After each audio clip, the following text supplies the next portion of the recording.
Mga boss, ito po yung tabletop na binuhusan ko po ng epoxy resin para po sa office table.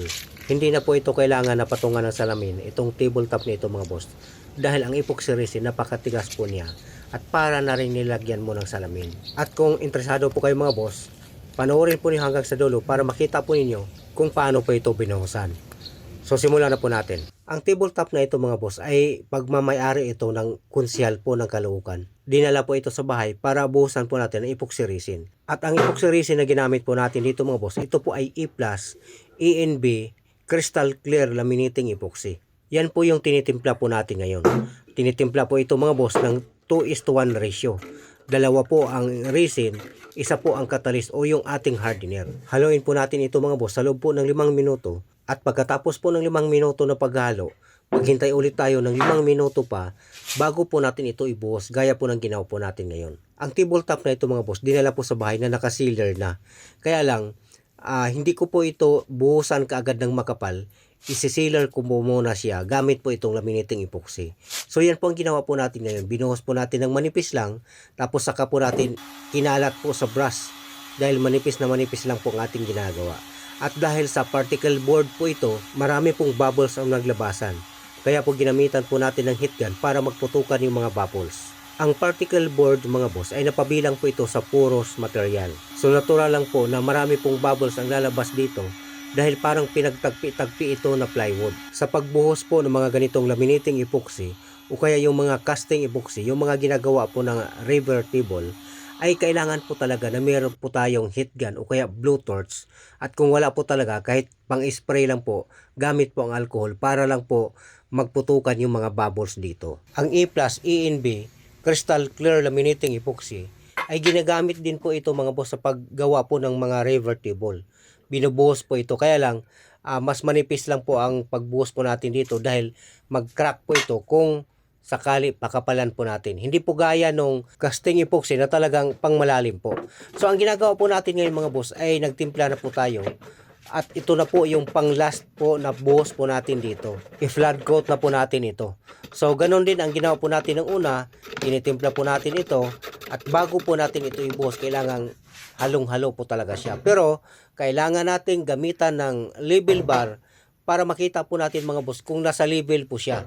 Dahil kapag wala po sa level, halimbawa, mas mataas yung kabila, pagbuhos mo, mapunta lang sa kabilang side o kabilang dulo yung resin. So kailangan pantay para pantay po ang resulta kapag ibinuhos na po natin gaya po ng ginawa po natin ngayon. At kailangan harangan po natin ng masking tape yung gilid po para hindi po matapon kaagad yung epoxy resin dahil medyo makapal po ang ibubuhos po natin dito. Nasa 2 to 3 mm po ang kapal natin gagawin. So same process pa rin po, gamitan ulit ng heat gun para pumutok po o magputukan yung ating mga bubbles. At kapag malapit na po siyang matuyo, yung parang nagje-jelly na po siya mga boss, saka po natin pakawalan ito. Tanggalin po natin yung masking tape para magtuluan po sa gilid yung resin. So ito na po ngayon mga boss, natapos na po, napakaganda na po niya, napakakintab, at parang nakasalamin na po. Uulitin ko, kapag ganito po ang materialis na gamitin po ninyo, pwede na po na huwag na kayong maglagay ng salamin sa inyong mga tabletop dahil matigas po ito.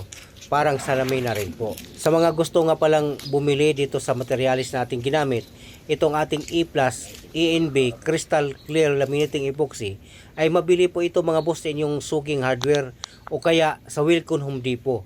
Pero kung wala po ito mga boss, pwede po kayong mag-request at mag-order sa kanila. So ayan na nga po mga boss, kinarga na po ng ating mga kasamahan itong ating ginawa dahil kinuha na po ito ng may-ari. At excited na po siya mga boss na may lagay na ito sa kanyang opisina dahil tapos na yata yung katawan po nito.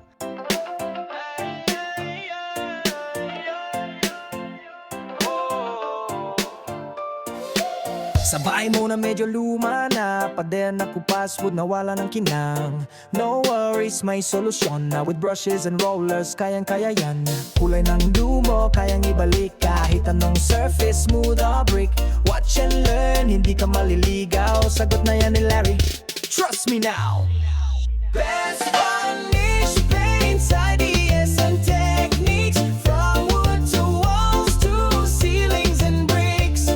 Tutorial din kung paano magpintura at mag-varnish at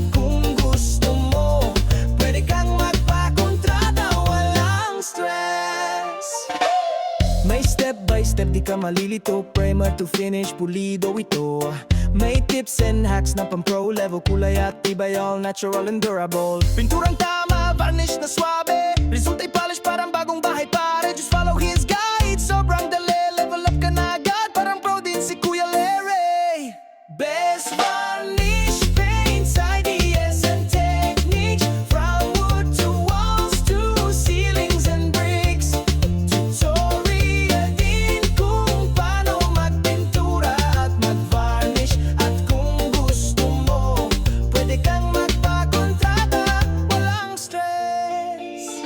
Kahit simpleng bahay, pwedeng gawing maganda. Basta may kulay, may buhay, ayos na.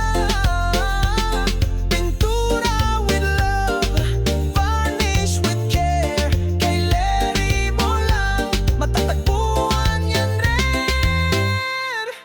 Best varnish paints, ideas and techniques. Ang galing ni Larry, di ka magsisisi, promise. Sorry.